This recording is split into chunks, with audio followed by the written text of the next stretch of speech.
Good morning student, welcome to Rankers ITPMT Academy YouTube channel. Student, my name is Rohit. Today's my chapter is function and topic is invertible function.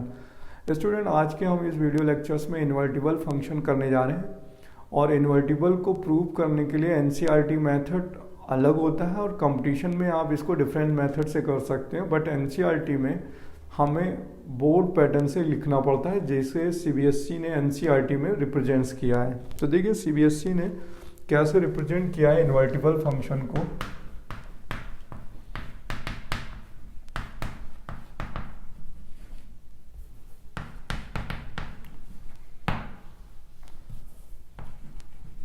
देखिए, let a function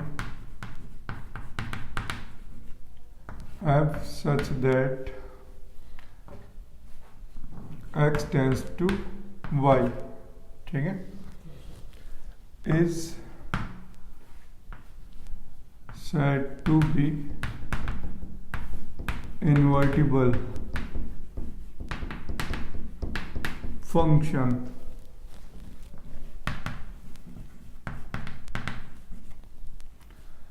if there exists a function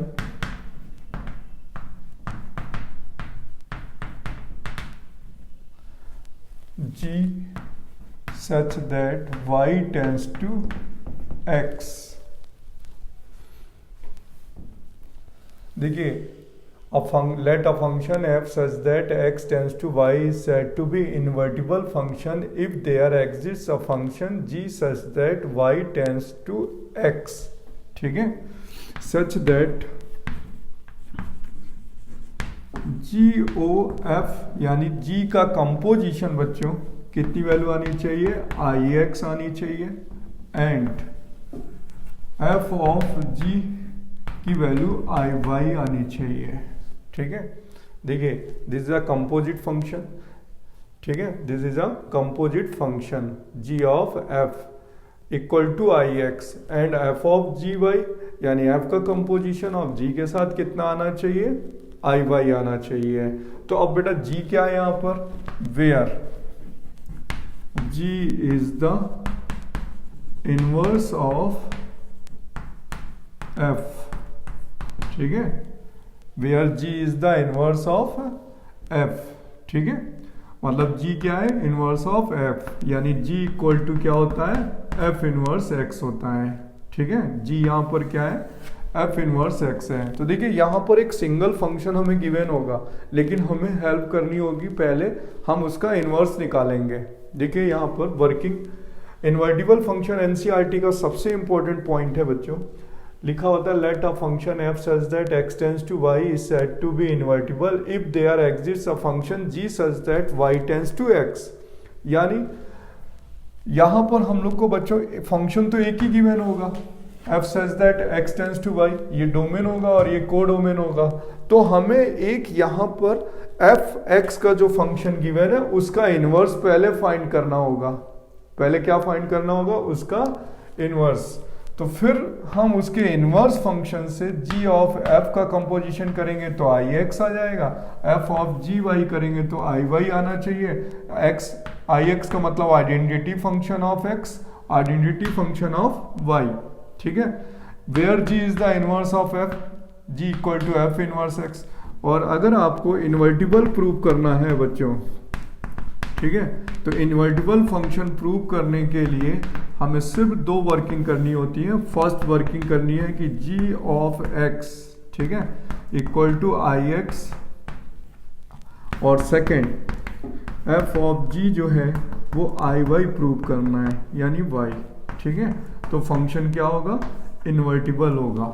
अब working where g क्या है, where g is the inverse of f, where g is the, g जो है वो inverse of f है। अब मैं आपको दो एग्जांपल बताता हूँ एनसीईआरटी के, एनसीईआरटी ही प्रोसेस से आपको करना है बच्चों, ठीक है, और मैं आपको एनसीईआरटी के एग्जांपल बताता हूँ इस पे, ठीक है। देखिए सबसे पहले क्वेश्चन नंबर 8, देखिए 1.3 का क्वेश्चन नंबर 8 है एनसीईआरटी का। लिखा हुआ है कि एफ एक्स इक्वल टू है क्वेश्चन नंबर 8 में F such that R plus tends to 4 से infinity given by F x equal to X square plus 4 so that f is invertible with the inverse of f inverse of f is given by f inverse y equal to under root y minus 4। ठीक है, अब देखिए ये question number 8 NCERT का है। अब देखिए इसमें सबसे पहले दिया गया है r प्लस डोमेन है और रेंज दे रखी 4 से infinity. F x equal to क्या गिवन है एक्स स्क्वायर प्लस 4, जिसे हमें क्या प्रूव करना है इन्वर्टिबल। तो एनसीईआरटी पर बच्चों जो प्रोसेस है इसी सेम मेथड से आपको करना है, कोई डिफरेंट मेथड यूज नहीं करेंगे। सबसे पहले हम लोग क्या करने वाले हैं, हम लोग को गिवन है कि F x equal to given है X square plus 4, equation number 1 हो गई। ठीक है, इसे y के टर्म में लिख लेते हैं, y वेरिएबल के एज्यूम में, तो this is a equation of Y square plus 4 हो जाएगी। देखिए ये x के टर्म में है और ये y के टर्म में रीराइट कर दिया गया, x और y के टर्म पे रीराइट फंक्शन हो गया। अब देखिए सबसे पहले हमें gx निकालना होगा। gx क्या है, इनवर्स ऑफ fx। तो सबसे पहले हम इसका क्या निकालेंगे, इनवर्स निकालेंगे। तो यहाँ पर इनवर्स फंक्शन कैसे लेट करते हैं, fx को क्या लेट करते हैं बच्चों, y। ठीक है, तो y इक्वल टू क्या हो गया एक्स स्क्वायर प्लस का कितना हो गया 4, तो एक्स स्क्वायर की वैल्यू क्या हो जाएगी y माइनस 4, देन एक्स की वैल्यू आ जाएगी अंडर रूट वाई माइनस 4। अब ये जो फंक्शन है x, ये आ गया इनवर्स y।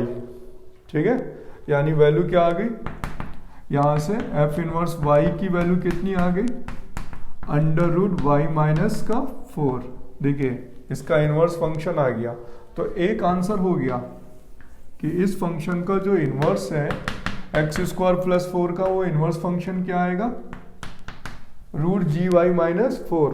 ठीक है, अब आपको पता है कि इस फंक्शन को हमें लेट करना होगा जी वाई।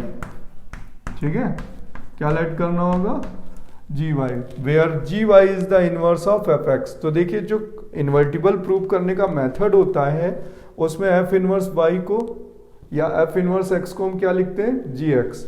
तो यहां पर वेयर जो g होता है वो इनवर्स क्या होता है, इनवर्स ऑफ f होता है। ठीक है, तो यहां पर हमने लेट किया G Y equal to under root Y minus 4, equation number 3 इसे लेट करेंगे बच्चों, और इसी को जी एक्स के टर्म में लिखेंगे। तो अंडर रूट कितना हो जाएगा x माइनस 4, इक्वेशन नंबर 4 आ गई। अब देखिए सबसे पहले हमें इन्वर्टिबल प्रूव करना था, तो क्या प्रूव करना होगा, g of f equal to क्या प्रूव करना होगा, ix। ठीक है, g of f equal to क्या प्रूव करना होगा, ix। तो यहां पर देखिए g of f x, g of x हो जाएगा, g ऑफ x की वैल्यू fx कितना है हमारे पास, एक्स स्क्वायर प्लस 4। ठीक है, g ऑफ x कितना है, एक्स स्क्वायर प्लस 4, ये वैल्यू आपको फाइंड करनी है। ठीक है, तो लिखेंगे because we have G x equal to है under root X square X minus 4। अब ये वैल्यू रिप्लेस कर दीजिए, एक्स स्क्वायर प्लस 4 और यहाँ आ जाएगा एक्स स्क्वायर प्लस 4 माइनस 4, 4 से 4 कट गया, देखिए x आ गया, यानी क्या वैल्यू आ गई, आई एक्स आ गई, आइडेंटिटी प्रूव हो गया। तो फर्स्ट केस हमें प्रूव हुआ g of F x equal to I X prove हो गया। सेम अब क्या प्रूव करना होगा, f ऑफ जी वाई। ठीक है, तो f जी वाई, तो बेटा यहाँ हो जाएगा f जी वाई की वैल्यू कितनी हो जाएगी, G Y this one under root y minus का 4। अब हम इसे फाइंड करेंगे तो लिखेंगे बिकॉज एफ वाई कितना है हमारे पास, एफ वाई की वैल्यू है वाई स्क्वायर प्लस 4। रिप्लेस कर दीजिए इसे भी अंडर रूट वाई माइनस 4 से, तो यहाँ आएगा अंडर रूट वाई माइनस 4 का whole square plus 4। Square root cut जाएगा बच्चों यहाँ से, तो आएगा y minus 4 plus 4 cancel y, hence I y. तो देखिए जो फर्स्ट प्रूफ था वो g of F x equal to I x आ गया, second proof f of ji Y equal to कितना आ गया, I y, hence proof invertible proof हो गया। ठीक है, तो एनसीईआरटी में हमें इस मेथड से ही प्रूव करना है।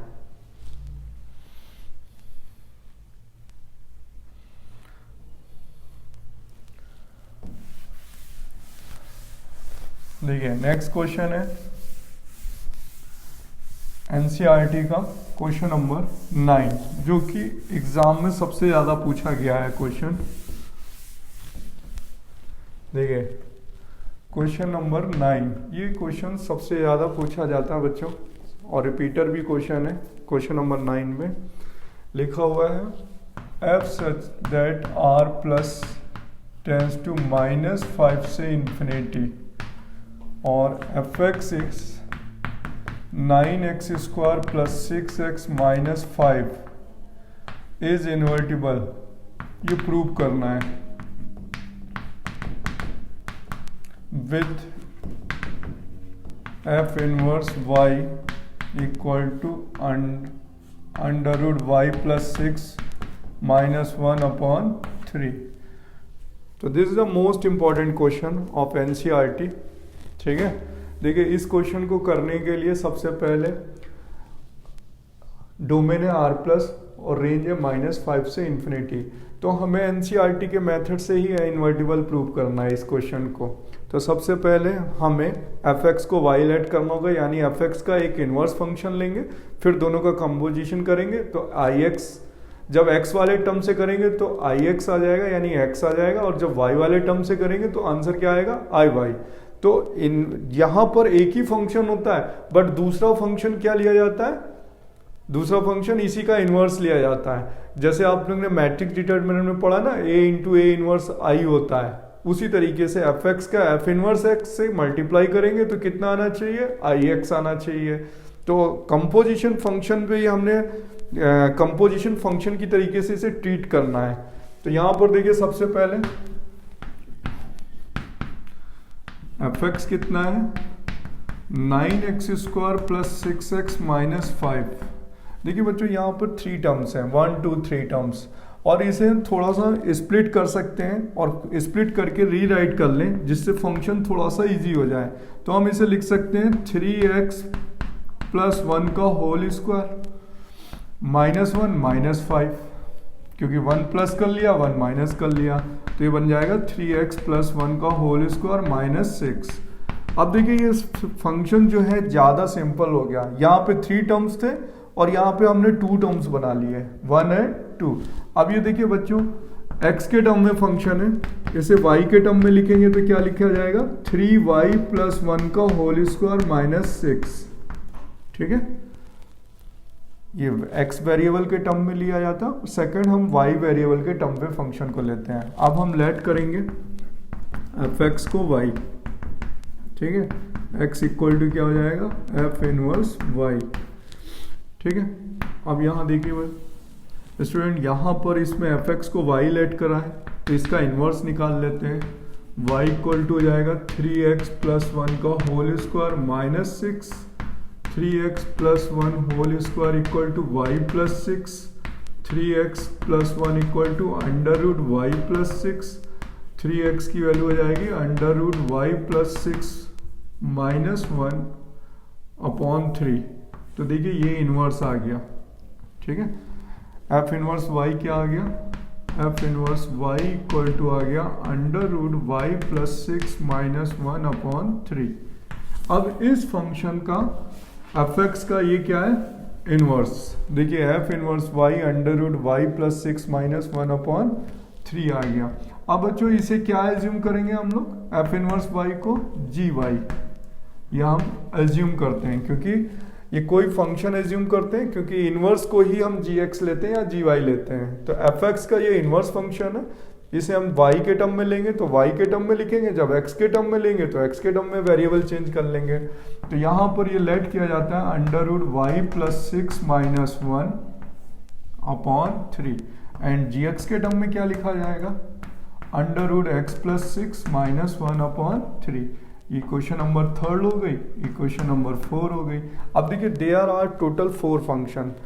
देखिए अगर हमें एफ एक्स से करना है तो हमें जी एक्स लेना पड़ता है, तो जी एक्स फंक्शन होना जरूरी है, और जब हम एफ वाई को लेते हैं तो जी वाई होना जरूरी, इसलिए जी वाई को भी बनाना पड़ता है। अब हम सबसे पहले कौन सा फंक्शन लेंगे, पहले लेंगे जी ओ एफ, प्रूव करना होगा जी ओ ऑफ एफ इक्वल टू कितना, आई एक्स प्रूव करना होगा। ठीक है, तो देखिए यहां पर बेटा क्या होगा, जी एफ एक्स, ठीक है, जी एफ एक्स की वैल्यू कितनी रही, एफ एक्स की वैल्यू है 3x प्लस 1 का होल स्क्वायर माइनस 6, तो 3x प्लस 1 का होल स्क्वायर माइनस 6, ये वैल्यू हमें फाइंड करनी है। तो लिखेंगे because g x equal to है हमारे पास under root x plus 6 minus 1 upon 3। अब यहाँ पर रिप्लेस कर लेते हैं 3x प्लस 1 का होल स्क्वायर माइनस 6, तो बेटा यहाँ आ जाएगा अंडर रूट 3x प्लस 1 का whole square minus 6 plus 6 minus 1 upon 3, 6 से 6 कैंसिल, स्क्वायर रूट हो जाएगा 3x प्लस 1 माइनस 1 अपॉन 3, 1 से 1 कैंसिल, 3 से 3 कैंसिल, x आ गया। यानी g ऑफ f की वैल्यू क्या प्रूव हो गई, आई एक्स। ठीक है, फर्स्ट प्रूव हो गया g of f equal to कितना, आई एक्स। अब सेकंड क्या प्रूव करना होगा, f of ji Y equal to I Y. ठीक है, इतना नोट कर लीजिए पहले।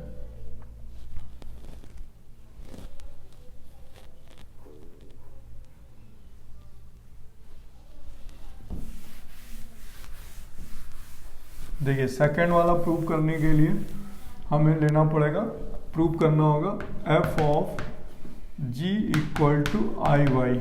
ठीक है, तो यहाँ पर f जी वाई लेंगे। अब देखिए y वेरिएबल से करेंगे। ठीक है, y वेरिएबल यानी जी वाई की वैल्यू कितनी है, root y plus 6 minus 1 upon 3। तो लिखेंगे बिकॉज एफ वाई की वैल्यू है,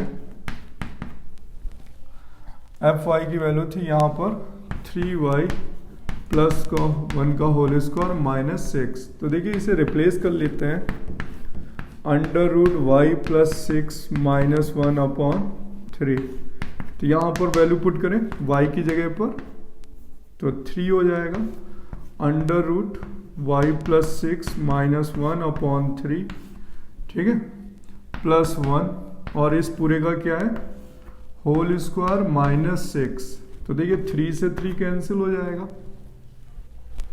क्लियर।